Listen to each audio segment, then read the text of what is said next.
दोस्तों, video club channel में आपका स्वागत है। ये झारखंड सिमेड़ा में स्वराज ट्रैक्टर के कौन से मॉडल ने लॉन्च किए हैं वो दिखाने जा रहे हैं हम आपको। स्वराज 735 FE लॉन्च हो रहा है, पहले से लॉन्च था भाई। और एक स्वराज 724 एक्शन ये नया लॉन्च किया कंपनी ने अभी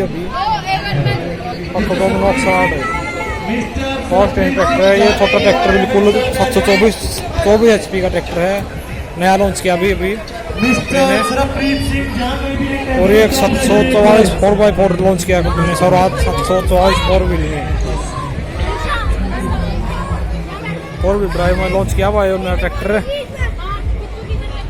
और फिर आगे आएगा स्वराज 963 4 व्हील ड्राइव में लॉन्च किया गया है कंपनी ने।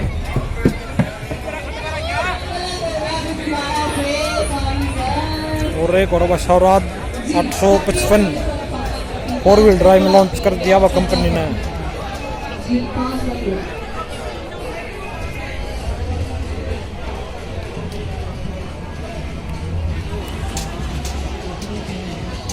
ये तो स्वराज की स्टाइल जो कि झारखंड सिमेड़ा में लग रही है। अगर वीडियो पसंद आए तो चैनल को लाइक करिए और सब्सक्राइब करिए। थैंक यू दोस्तों।